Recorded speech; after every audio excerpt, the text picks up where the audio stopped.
የኃጢአት ለምጻችን ሲነጻልን፣ ጸጋችን ሲመለስልን፣ የንስሐ ሰዎች ስንሆን፣ የፍቅር ሰዎች ስንሆን እግዚአብሔርን እናየዋለን፣ መላእክቱን እናያቸዋለን። እኛ ማየት በምንችለው አቅም በተለያየ ነገር ይገለጥልናል። እንኳን እግዚአብሔርን እኛ ራሳችን የማናውቅ ሰዎች እኮ ነን። በእኛ ውስጥ ምን እንዳለ፣ ምን በሽታ እንዳለ፣ የትኛው አካላችን ጤነኛ እንደሆነ፣ የትኛው አካላችን በሽተኛ እንደሆነ ለይተን ማወቅ የማንችል ደካማ ፍጡራን ነን።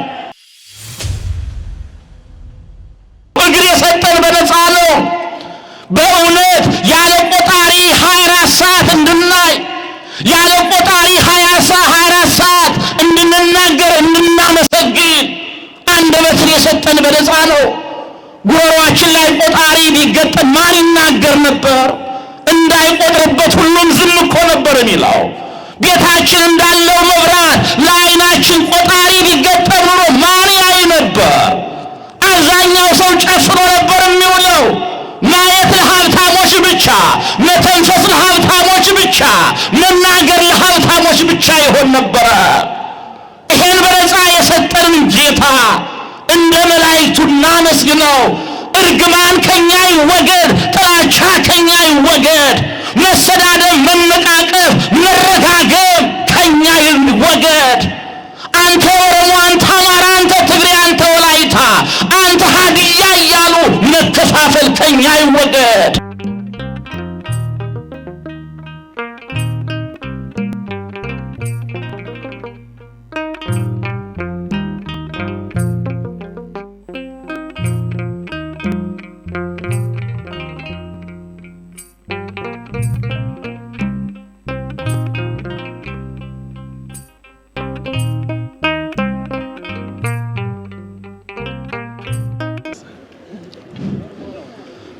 በስመ አብ ወወልድ ወመንፈስ ቅዱስ አሃዱ አምላክ።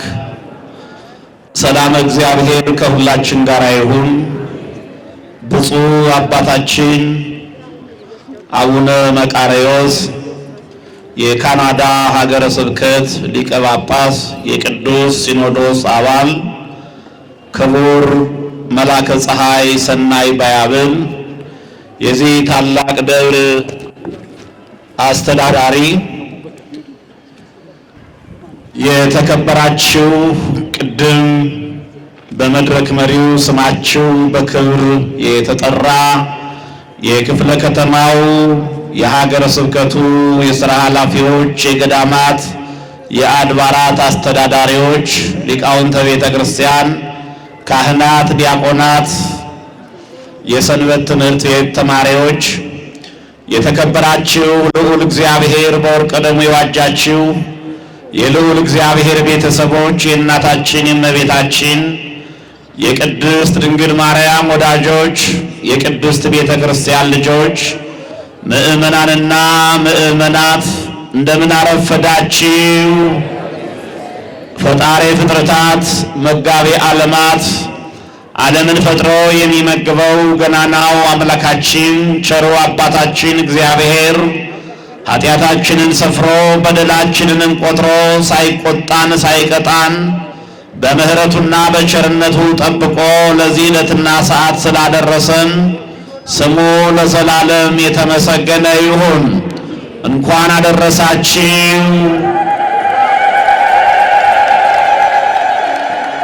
የዓለማት ፈጣሪ የዘመናት ንጉሥ የሆነውን እግዚአብሔር አብን ለምናከብርበት ለእርሱ ለምንገዛበት ያደረሰን አምላካችን እንዲባርከን ምሕረቱን ቸርነቱን እንዲያበዛልን ቅዱስ ፈቃዱ ይሆንልን።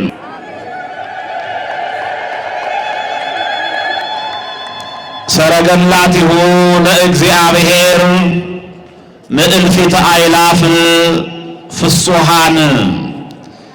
የእግዚአብሔር ሰረገላዎች ብዙ ሺህ ናቸው። መዝሙረ ዳዊት መዝሙር 67 በቅንፍ 68 ቁጥር 17 ላይ ያለ ኃይለ ቃል ነው። የእግዚአብሔር ሰረገላዎች እግዚአብሔር እንደፈቀደና እንደወደደ ይህን ቃል በርዕስነት ተጠቅመን የዕለቱን ታሪክ እናስባለን። የምስጢር የእውቀት ባለቤት የአባቶቻችን የቅዱሳን ሁሉ አምላክ እግዚአብሔር ለአባቶቻችን ለሊቃውንቱ ምስጢሩን የገለጠ ለእኛም እንዲገልጥልን እውቀቱን ማስተዋሉን እንዲያድለን ቅዱስ ፈቃዱ ይሁንልን። የእግዚአብሔር ሰረገላዎች ብዙ ሺህ ናቸው። ይህ ቃል የዛሬውን በዓል የሚገልጥልን የእልፍ አእላፋት መላእክቱን የሚያሳየን ቃል ነው። ቃሉን የተናገረው ኃላፊያት መጻእያት ተገልጠውለት እሱ ከመፈጠሩ በፊት የነበሩት ምስጢራት ከእርሱም በኋላ እስከ ዕለተ ምጽአት የሚከናወኑት ምስጢራት የተገለጡለት እግዚአብሔር በሀብት በስልጣን በጸጋ ያከበረው በብዙ ነገር የባረከው የእግዚአብሔር ሰው ቅዱስ ዳዊት ነው። የእግዚአብሔር ሰው ቅዱስ ዳዊት የእግዚአብሔር ሰረገላዎች ብዙ ናቸው ይላል። እንደሚታወቀው ዛሬ ቅዱስ እግዚአብሔር አብን ነው የምናከብረው። ቅዱስ እግዚአብሔር አብን ስናከብር እርሱ መመስገኑን መክበሩን ነው የምናስበው። እርሱን የሚያከብሩት እርሱን የሚያመሰግኑት ደግሞ አእላፍ መላእክት ናቸው። ስለዚህ የምናየው ነገር መላእክትን ነው ማለት ነው። ቅዱሳን መላእክት የስማቸው ትርጉም ተላላኪዎች፣ አገልጋዮች ማለት ነው። መላእክት እግዚአብሔር በዕለተ እሁድ በመጀመሪያው ቀን ከፈጠራቸው ፍጥረታት መካከል ናቸው። መላእክቱን የፈጠረውም ይህን ዓለም እምኀበ አልቦ ሀበቦ ካለመኖር ወደ መኖር እንዳመጣው ካለመታየት ወደ መታየት እንደገለጠ ሁሉ መላእክቱንም የፈጠራቸው እርሱ ባወቀ እንዲሁ ካለመኖር ወደ መኖር በማምጣት ነው። ቅዱሳን መላእክት አንዳንድ ጊዜ ተልእኳቸውን አገልግሎታቸውን ሲያዩ ቅዱሳን ስለ ቅዱሳን መላእክት የተናገሯቸውን የጻፏቸውን በማንሳት አንዳንዴ ከእሳት ከነፋስ እንደተፈጠሩ ሆኖ የሚነገርበት ጊዜ አለ። ይህ ግን እግዚአብሔር ከዕለተ ሰሉስ በፊት ግብር የፈጠረው ፍጥረት ስለሌለ ከተፈጠረው ነገር መፍጠር የጀመረው ከዕለተ ሰሉስ በኋላ ስለሆነ ቅዱሳን መላእክት ከእሳትና ከነፋስ አይደለም የተፈጠሩት። ይልቁንም ፍጥረታቸውን ፈጻመያነ ፈቃድ መሆናቸውን ሲያይ ነቢየ እግዚአብሔር ቅዱስ ዳዊት ዘይሬስዮሙ ለመላእክቲሁ መንፈሰ ወለእለ ይትላክዎ ነደ እሳት፣ መላእክቱን መናፍስት ተላላኪዎቹንም የእሳት ነበልባል የሚያደርግ ይላል። ይህ ማለት ምን ማለት ነው? ቅዱሳን መላእክት እንደ እሳት የማይዳሰሱ እንዲሁም እንደ ነፋስ በዓይን የማይታዩ በእጅ የማይጨበጡ በእግር የማይረገጡ ፈጻመያነ ፈቃድ መሆናቸውን ለመግለጥ የተጠቀመው ቃል ነው። አክሲማሮስ የሚባለው መጽሐፋችንም ልክ በዚህ መልኩ የተጠቀመው ቃል እንዲህ ይላል። ወሶበ ኢያይኮትኮ ለዘፈጠረከ እምነፋስ ወእሳት ፈጠረ ህየንቴከ ሰባ ዘማሬ እማይ ወእመሬት እምነፋስ ወእሳት፣ ከነፋስና ከእሳት የፈጠረህን እግዚአብሔርን ስላላመሰገንክ ለእግዚአብሔር ስላልተገዛህ እግዚአብሔርን ስላላከበርክ በአንተ ቦታ አንተን ተክቶ እግዚአብሔርን ያመሰግን ዘንድ የሰው ልጅ ከእሳት እና ከነፋስ ከውሃና ከመሬት ፈጠረ ይላል። ይህ ማለት ግን ቅድም እንዳልኋችሁ ቅዱሳን መላእክት የማይጨበጡ የማይዳሰሱ እንዲሁ በሁሉም ቦታ ፈጥኖ የመገኘት በሁሉም ቦታ የመገለጥ የመድረስ አቅም ስላላቸው ባህሪያቸውን ለመግለጥ ነው እንጂ ከነፋስ ከእሳት ተፈጠሩ ለማለት አይደለም። ከእሳትና ከነፋስ ቢፈጠሩ ኖሮ እንደኛ በሞቱ ነበር ይላል። አሁንም ይሄ መጽሐፍ ሶበሰ ተፈጥሩ መላእክት እምነፋስ ወእሳት እሞቱ ወእማሰኑ ከማነ። ቅዱሳን መላእክት ከነፋስና ከእሳት ከውሃ ተፈጥረው ቢሆን ኖሮ እንደኛ በሞቱ በጠፉም ነበር ይላል። እኛ የተፈጠርነው ከአራቱ ባህርያተ ሥጋ ነው፣ ከነፋስ ከእሳት ከውሃ ከመሬት። በመሆኑም የሰው ልጅ ሲሞት እሳታዊ ባህሪው ነፋሳዊ ባህሪው ተለይቶ አይቀርም፣ ይሞታል። ለምን? ከሟች ካላፊ ከሆነ ነገር ስለተፈጠረ ማለት ነው። ለዚህ ነው ሶበሰ ተፈጥሩ መላእክት እምነፋስ ወእሳት እሞቱ ወእማሰኑ ከማነ። ከእሳትና ከነፋስማ ተፈጥረው ቢሆን ኖሮ እንደኛ በሞቱ ነበር፣ እንደኛ በጠፉ ነበር ይላል። በተፈጥሮ እሳትንም ስናየው በእሳት በውሃ እናጠፋዋለን። ነፋስንን ስንመለከተው በተለያየ ነገር እንቆጣጠረዋለን። መላእክቱን ግን ማጥፋት አይቻልም። መላእክቱን መቆጣጠር አይቻልም። በተዘጋ ቤት ይገኛሉ። መላእክቱን የሚገድባቸው የለም። አንዱ መልአክ እንዲያውም በአንዱ መልአክ ይሄዳል ያልፋል ነው የሚለን። ረቂቃን ናቸው፣ ሕያዋን ፍጥረታት ናቸው። ሞት የማይነካቸው ድካም የማይሰማቸው ናቸው ቅዱሳን መላእክት። ቅዱሳን መላእክት የተፈጠሩትም በነገድ 100 በከተማ 10 አድርጎ ነው የፈጠራቸው። 100ኛው ነገድ ዲያብሎስ ወይም የመጀመሪያው ሳጥናኤል ሲሆን 100ኛ ሆኖ የሰው ልጅ ተተክቷል። ምእመናን ደስ ይበላችሁ፣ ከመላእክት ተቆጥረናል ለምስጋና። አሁን 100ኛው ነገድ የሰው ልጅ ነው። በከተማ 10 እንዲሁም በ3 ዓለመ መላእክት አጥንቷቸዋል። ኢዮር፣ ራማ፣ ኤረር በሚባሉት ዓለማት ይኖራሉ ቅዱሳን መላእክት። ይህ ማለት ግን በዚያ ብቻ ነው የሚኖሩ ለማለት አይደለም። በዚህ ዓለምም አሉ፣ እኛን ይራዳሉ፣ ያግዛሉ። ወደፊት እንመለከተዋለን። ሌላው ቁጥራቸው ይህን ያህላን ይህን ይመስላል ተብሎ አይነገርም ለቅዱሳን መላእክት። ቅዱስ ዳዊት አሁን እንደነገረ ሰረገላቲሁ ለእግዚአብሔር ምዕልፊተ አእላፍ ፍሱሃን፣ የእግዚአብሔር ሰረገላዎች የብዙ እሺ ናቸው ይላል። ከቁጥር በላይ ናቸው። ሐዋርያው ቅዱስ ዮሐንስም በራእዩ ምዕራፍ 5 ቁጥር 11 ላይ እንዲህ ነው ያለው፣ ወሰማይኩ ቃለ መላእክት ብዙሃን በአውዱ ለውእቱ መንበር ወዘእንስሳሁኒ ወዘእልክቱኒ ሊቃናት እሙንቱ ወሁልቆሙሰ እልፍ ወአእላፍ ወትልፊታ አእላፋት ዘእልፍ ይላል። ያን ጊዜ ይላል ቅዱስ ዮሐንስ በፍጥሞ ደሴት ተግዞ እያለ ሰማያት ተከፍተውለት ምስጢራት ተገልጠውለት የእግዚአብሔርን ዙፋን ይመለከት ነበረ።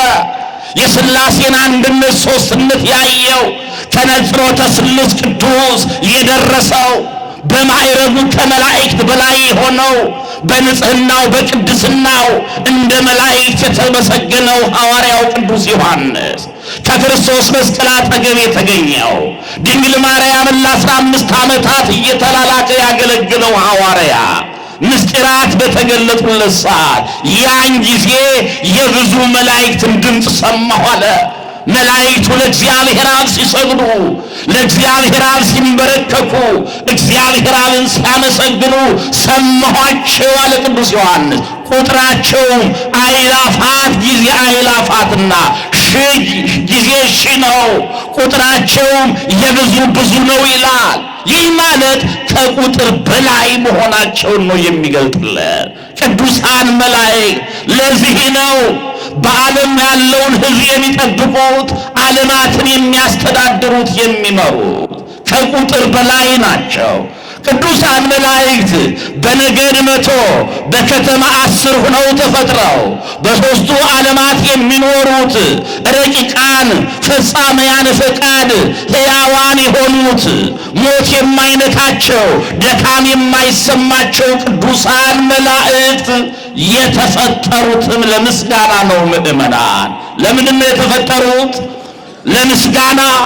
እግዚአብሔር ሊቃውንቱ እየጠቀለሉ ፍጥረታትን 22 ይሏቸዋል።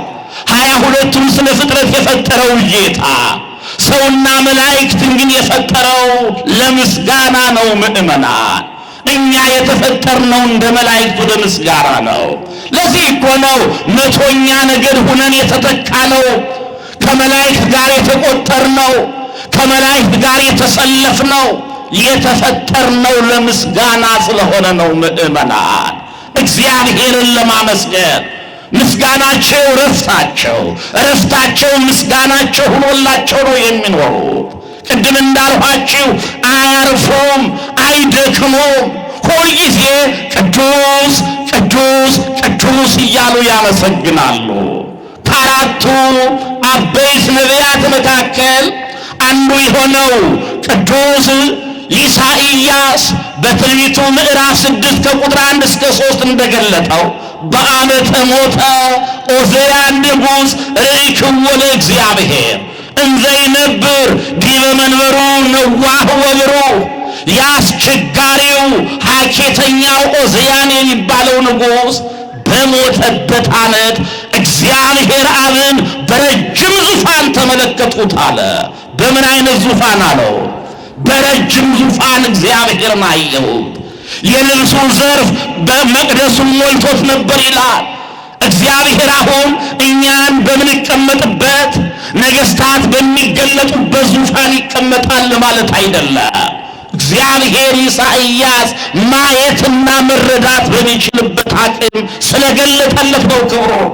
ክብሩን ገለጠለት፣ ራሱን አሳየው። ኢሳይያስ በኃጢአቱ ምክንያት ከንፈሩ ረክሶ ሀብተ ትንቢት ተነሶት በጸሎት በንስሐ ከቆየ በኋላ ነው እግዚአብሔር ለምጹን ፈወሰው፣ ሀብተ ትንቢቱን መለሰለት። ያን ጊዜ እግዚአብሔር አብን አየው። ማንን አየው? እግዚአብሔርን አየው። ንስሐ ስንገባ እንዲህ ነው። የኃጢአት ለምጻችን ሲነጻልን፣ ጸጋችን ሲመለስልን፣ የንስሐ ሰዎች ስንሆን፣ የፍቅር ሰዎች ስንሆን እግዚአብሔርን እናየዋለን፣ መላእክቱን እናያቸዋለን። እኛ ማየት በምንችለው አቅም በተለያየ ነገር ይገለጥልናል፣ ይታየናል። የኛ ጌታ ክብርና ምስጋና ለእርሱ ይሆንለት። የዓለማት ንጉሥ፣ የዓለማት ፈጣሪ እግዚአብሔርን በረጅም ዙፋን ላይ አየሁት አለ። ያን ጊዜ ሱራፌል በላዩ ላይ ነበሩ፣ ኪሩቤል ነበሩ ይላል። በሁለት ክንፋቸው ፊታቸውን ሸፍነዋል አለ። ሊቃውንቱ ሲተረጉሙ አንተን ማየት አይቻለንም፣ ባህርህን መመርመር አይቻለንም፣ ከኛ አእምሮ በላይ ነህ፣ ከኛ አቅም በላይ ነህ ሲሉ ነው ይላሉ። እውነት ነው። እግዚአብሔርን ማን ይመረምረዋል? እግዚአብሔርን ማን ይደርስበታል? ወገኖቼ እንኳን እግዚአብሔርን እኛ ራሳችን የማናውቅ ሰዎች እኮ ነን።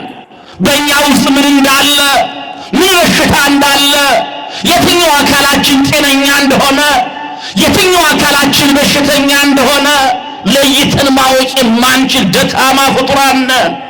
ስለዚህም ነው ባህርህ አይመረመርም ሲሉ ነው። በሁለት ክንፋቸው ደግሞ ወደ ቀኝና ወደ ግራ ተዘርግተው ተገለጡለት። ወደ ቀኝ ወደ ግራ ቢወጡ ቢወርዱ ብንበር አንችልም ሲሉ ነው። በሁለት ክንፋቸው ደግሞ ፊታቸውን እግራቸውን ሸፍነው ነበር ይላል። በሁለት ክንፋቸው እግራቸውን ሸፍነው ከፊቱ ቆመው ነበር። ከማን ፊት ነው የቆሙት? ከእግዚአብሔር ፊት። ወገኖች እኛም ታድለናል። መላእክቱ ከፊቱ የቆሙለትን መላእክቱ የሚያገለግሉትን ከእግዚአብሔር ፊት እኮ ነው አሁን ያለነው። ፊቱ ላይ ነው ያለነው። መስዋዕት የሚሰዋበት ስሙ የሚጠራበት ቤተ መቅደሱ የእግዚአብሔር ፊት ይባላል። እግዚአብሔርን አመስግኑት። ከዚያ ቆመን ጌታ መላእክቱ በቆሙበት መላእክቱ በከተሙበት ነው የቆመነው። ታዲያ መላእክቱ ግን ሲቆሙ ሁለት እግራቸውን በሁለት ክንፋቸው ሸፍነው ነበር ይላል። ይሄ ትምህርተ ፍርሃት ነው። ካንተ በፊት መቆም አይቻለንም ሲሉት ነው። ቸር ስለሆንክ ይቅር ባይ ስለሆንክ ነው እንጂ ካንተ አጠገብ መቆም አይገባንም ሲሉ ነው። የተከበራችሁ ምእመናን መላእክቱ እግዚአብሔርን የሚያመሰግኑት ከእግዚአብሔር ፊት የሚቆሙት እንዲህ በትህትና ነው። እንዲህ ራስን ዝቅ በማድረግ ነው። እኔና እናንተስ በትህትና ነው አሁን የቆምነው? እንደ መላእክቱ ራሳችን ዝቅ አድርገናል? ባለችን ትንሽ ዕውቀት ባለችን ሀብት በመልካችን በቁመናችን እግዚአብሔር በሰጠን ጸጋ የምንመካ የምንመጻደቅ ሰዎች አይደለንም። ትዕቢትን አራግፈናል። ክፋትን አውጥተን ጥለናል። መለያየትን፣ መጠላላትን፣ መነቃቀፍን አውጥተን ጥለነዋል። ከእግዚአብሔር ፊት ነው ያለነው ብለናል። የእግዚአብሔር ስሙ የሚጠራበት መስዋዕቱ የሚሰዋበት ከዚህም በላይ ታቦቱ የቆመበት ቦታ እርሱ የእግዚአብሔር ፊት ነው። ከእግዚአብሔር ፊት ስንቆም እንደ መላእክቱ በትህትና እንደ መላእክቱ በፍርሃት በውስጣችን ያለውን ሀኬት ክፋቱ አስወግደን ሊሆን ይገባል። ይህ ከሆነ ስዕለታችን ይደርሳል፣ ጸሎታችን ይሰማን። ምእመናን የዛሬ ዓመት ከብረን እንመጣለን። የዛሬ ዓመት ለምስክርነት እዚያ ወደ ምህረት እንቆማለን። ታምሜ ነበር ተፈወስኩኝ፣ አጥቼ ነበር አገኘሁኝ፣ ረክሼ ነበር ተቀደስኩኝ፣ ንስሐ ገባሁ፣ ለሥጋው ለደሙ በቃሁ ብለን ከፊቱ መቆም መናገር መመስከር እንድንችል እንደ መላእክቱ በፍርሃት ነው መቆም ያለብን፣ በትህትና ነው መቆም ያለብን። ታዲያ አንዱ ለአንዱ ምን ይል ነበር አለ ነብዩ? ቅዱስ ቅዱስ ቅዱስ የሰራዊት ጌታ እግዚአብሔር እያለ ይጮህ ነበረ። ከክብሩ የተነሳ መድረኩ ተናወጠ ይላል። እስኪ አንዴ ብላችሁ መድረኩን እናንተም በምስጋና እናውጡ፣ አክብሩት እግዚአብሔር። ከጮኸው ድምፅ የተነሳ አለ ሱራፌል ኪሩቤል ከሚጮሁት ጩኸት የተነሳ ከዝማሬው የተነሳ ከቅዳሴው የተነሳ ከማህሌተ መላእክቱ የተነሳ መድረኩ ተናወጠ አለ። አዎ መላእክቱ መድረኩ እስከሚናወጥ ድረስ ይዘምራሉ፣ ይጮሃሉ፣ እግዚአብሔርን ያመሰግናሉ። ምእመናን እናንተስ የተፈጠርነው እንደ መላእክቱ ለምስጋና ነው። በምስጋና የተቆጠርነውም ከመላእክቱ ነው። ግን እግዚአብሔርን እንደ መላእክቱ እያመሰገንነው ነው ወይ? እስኪ ራሳችንን እንመርምር። እስኪ አንደበታችን እንደ መላእክቱ ምስጋና ነው ወይ የሚያፈልቀው? ብዙዎቻችን እኮ ተራጋሚዎች ሁነናል። ትዳራችንን የምንረግም፣ ኑሯችንን የምንረግም፣ ዓለማችንን የምንረግም፣ ወንድማችንን የምንረግም። ምን የማንራገመው ነገር አለ? ምን የማንሳደበው ነገር አለ? ምን የማናማረው ነገር አለ? ይሄን አየር ስለሰጠን አመስግነነው እናውቃለን። ውሃን ስለፈጠረልን አመስግነነው እናውቃለን። ፀሐይን ስለፈጠረልን አመስግነው እናውቃለን። ባለትዳሮች ስለ ትዳራችሁ አመስግናችሁ ታውቃላችሁ። የልጆች ወላጆች ልጆችን ስለሰጣችሁ አመስግናችሁ ታውቃላችሁ። ሁሉን ነገር በነፃ ስለሰጠን ትልቁን ስጦታዎች ከኛ አቅም በላይ ከገንዘብ አቅም በላይ የሆኑትን እግዚአብሔር በነፃ ስለሰጠን እንደ ሀብት አንቆጥራቸው ይሆናል። እግዚአብሔርን ከምናማርርበት ከምንራገምበት ይልቅ የምናመሰግንበት ነገር እኮ ይበዛ ነበረ። ሁለት ዓይን የሰጠን በነፃ ነው። እጅ የሰጠን በነፃ ነው። እግር የሰጠን በነፃ ነው። በእውነት ያለ ቆጣሪ 24 ሰዓት እንድናይ፣ ያለ ቆጣሪ 24 ሰዓት እንድንናገር፣ እንድናመሰግን አንደበትን የሰጠን በነፃ ነው። ጉሮሯችን ላይ ቆጣሪ ቢገጠም ማን ይናገር ነበር? እንዳይቆጥርበት ሁሉም ዝም እኮ ነበር የሚለው። ቤታችን እንዳለው መብራት ለዓይናችን ቆጣሪ ቢገጠም ኑሮ ማን ያይ ነበር? አብዛኛው ሰው ጨፍሮ ነበር የሚውለው። ማየት ለሀብታሞች ብቻ፣ መተንፈስ ለሀብታሞች ብቻ፣ መናገር ለሀብታሞች ብቻ ይሆን ነበረ። ይሄን በነፃ የሰጠንን ጌታ እንደ መላእክቱ እናመስግነው። እርግማን ከኛ ይወገድ፣ ጥላቻ ከኛ ይወገድ፣ መሰዳደብ፣ መነቃቀፍ፣ መረጋገም ከኛ ይወገድ። አንተ ኦሮሞ፣ አንተ አማራ፣ አንተ ትግሬ፣ አንተ ወላይታ፣ አንተ ሀዲያ እያሉ መከፋፈል ከኛ ይወገድ። በመላእክቱ መካከል ክፍፍል የለም፣ አንድነት ነው። እርግማን የለም፣ ምስጋና ነው። ስለዚህም ነው አንዱም ለአንዱ ቅዱስ ቅዱስ ቅዱስ እያለ ይዘምር ነበር አለ፣ ይጮህ ነበር አለ። ያ ሰማያዊው ንጉሥ ከሦስቱ አካል አንዱ አካል፣ ከሦስቱ ቅዱስ አንዱ ቅዱስ እግዚአብሔር ወልድ በምድራዊቷ ኪሩብ፣ በሐዲስ ኪዳኗ ኪሩብ በድንግል ማርያም ሲገለጥ በቤተልሔምም ብዙ መላእክት ይዘምሩ ነበር ይላል። ወግብታ መጹ ምስለ ውእቱ መላእክት ብዙኃን ሀራ ሰማይ እንዘ ይሴብሕዎ ለእግዚአብሔር ወይብሉ ስብሐት ለእግዚአብሔር በሰማያት ወሰላም በምድር ለእጓለ እመሕያው ስምረቱ። ከዚያ መልአክ ጋር ይላል የክርስቶስን ልደት ካበሰረው እርግማንና ጥላቻ በሞላባት ዓለም የምስራቹን ቃል ካበሰረው ከዚያ መልአክ ጋር ድንገት ብዙ መላእክት መጡ። እኛ መላእክት እንዲህ እያሉ እግዚአብሔርን ያመሰግኑ ነበረ። ስብሐት ለእግዚአብሔር በሰማያት ወሰላም በምድር እያሉ ይዘምሩ ነበር ይላል። መላእክት በሰማይ ብቻ አይደለም የዘመሩት፣ በምድርም ዘምረዋል፣ ያውም ከእረኞች ጋር። ለዚህ ነው ሊቁ ዮም አሐደ መሬት ኮኑ መላእክት ወሰብእ ከመ ይሰብሕዎ ለክርስቶስ በቃለ አሜን። በእምነት ቃል ክርስቶስን ያመሰግኑት ዘንድ፣ ለክርስቶስ ይዘምሩለት ዘንድ መላእክትና የሰው ልጅ አንድ ሆኑ ይላል። በቤተልሔም ሰውና መላእክት አንድ ሆነው እንደዘመሩ ዛሬም ከመላእክቱ ጋር አንድ ሆነን እንዘምርለት ለእግዚአብሔር አብ። እናመስግነው ዓለምን የፈጠረውን ጌታ፣ እናመስግነው ይሄን ሁሉ በነፃ የሰጠንን ጌታ። ሌላው ቅዱሳን መላእክት ትምህርቴን ላጠቃልለው። ሌላው ቅዱሳን መላእክት የተፈጠሩት የሰው ልጆችን ለመጠበቅ ነው፣ የሰው ልጆችን ለማገልገል ነው። ለዚህ ነው ሐዋርያው ቅዱስ ጳውሎስ በዕብራውያን መልእክቱ ምዕራፍ 1 ቁጥር 14 ላይ አኮኑ ሁሉም መላእክት መንፈስ እሙንቱ ወይፌነው ለመልእክት በእንተ እልሃለሙ ይረሱ ሕይወተ ዘለዓለም። ሁሉ መዳንን ይወስዱ ስላላቸው ለማገዝ የሚላኩና የሚያገለግሉ መናፍስት አይደሉምን ብሏል።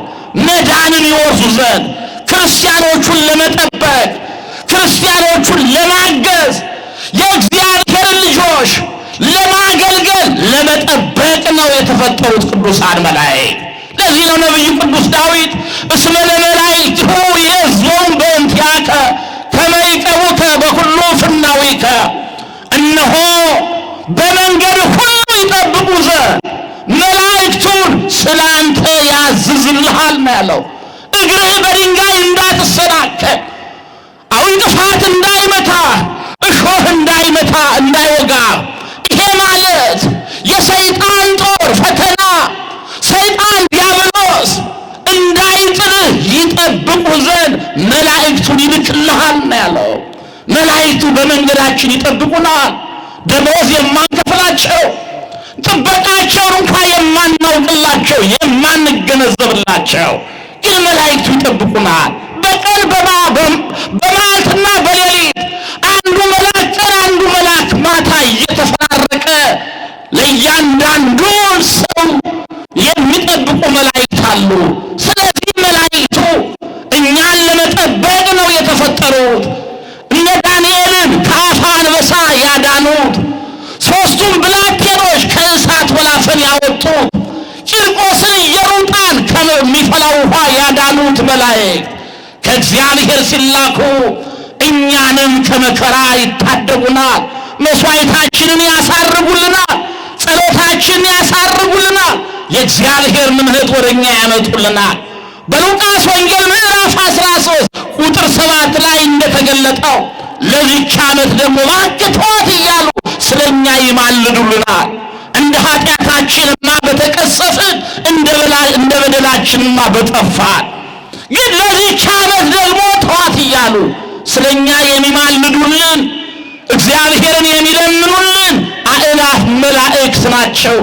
የመላእክቱ አገልግሎት ሰፊ ነው። ምእመናን ሁሉን ተናግረን አንጨርሰው።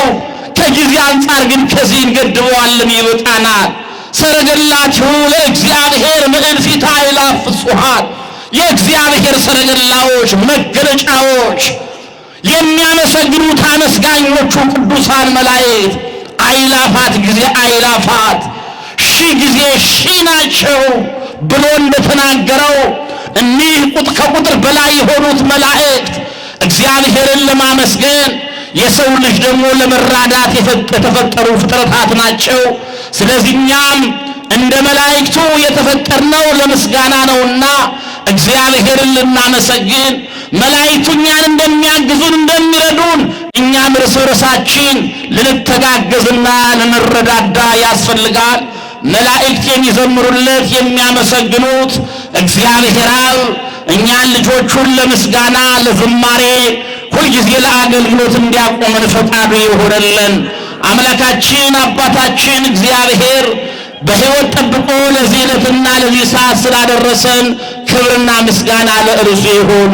የእግዚአብሔር ቸርነት፣ የድንግል ማርያም አማላጅነት፣ የቅዱሳን ሁሉ ምልጃና ጸሎት ረድኤትና በረከት ከሁላችን ጋር ይሁን። ይቆየን።